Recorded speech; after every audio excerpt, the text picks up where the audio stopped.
Generál Jozef Viktorín hovorí, že Zelenský najprv tvrdil, že nevie, kde skončila americká pomoc, potom odmietal jej splácanie a napokon hovoril, že nepredá Ukrajinu.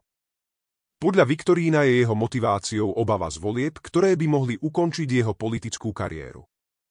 Podpis dohody z USA je pritom podľa neho len potvrdením predaja krajiny bez akýchkoľvek bezpečnostných záruk. Tento prístup označuje ako udržiavanie vojny pre osobný prospech, pričom sa Zelenský podľa Viktorína prezentuje navonok inak, než koná v skutočnosti. Situácia sa podľa neho blíži k trvalému mieru, aj keď sa to Zelenskému nemusí páčiť. Ak nechcete prísť o najnovšie správy, odoberajte kanál Slovensko v politike.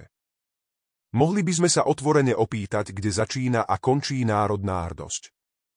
A nie je to otázka len tak do vetra, ale je to otázka na Zelenského. Najprv krmil sociálne siete a médiá vyhláseniami, že nevie, kam sa podela americká finančná pomoc, potom sa prsil, že Ukrajina nebude Amerike nič vracať, lebo podľa neho sú granty nevratné a nakoniec hovoril svetu a vlastnému národu, že on v žiadnom prípade dohodu o nerastných surovinách medzi Ukrajinou a USA nepodpíše. Veď on predsa Ukrajinu nemôže predať.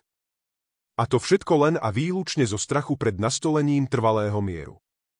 Ten by totiž priniesol nové prezidentské voľby a tie veľmi ohrozujú jeho stoličku. Pretože opätovné zvolenie Zelenského za prezidenta je nateraz nie veľmi reálne. Teda udržiavanie vojny je pre neho nástroj, ako zotrvať vo funkcii a pri moci.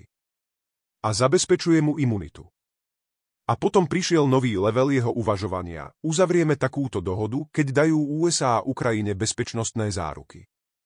Aký je nakoniec finálny výsledok týchto Zelenského avantúr?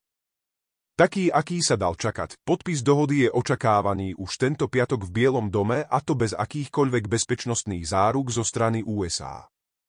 Treba niečo dodať. Na celom tomto príbehu sa dá naučiť, ako vyzerá skutočný strach z mieru a domácich volieb. Dá sa z neho podučiť, ako sa predáva vlastná krajina pre vlastný prospech. Toto Zelenskému nerobí zjavne žiadny problém. Zapredal Ukrajincov pre svoje choré vízie a predal vlastný štát, aby si doslova zachránil vlastný zadok. Aj tento príbeh z Kieva jasne ukazuje, že charakter sa k politike nehodí. Aspoň nie v jeho politike. Silné reči pred kamerami a následná krotkosť baránka je akoby symbolickou predzvesťou prichádzajúcej Veľkej noci.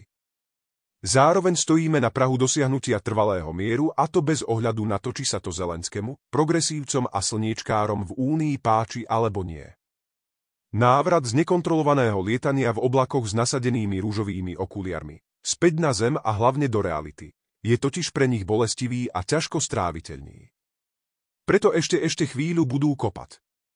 Ako ten povestný zdochýnajúci kôň.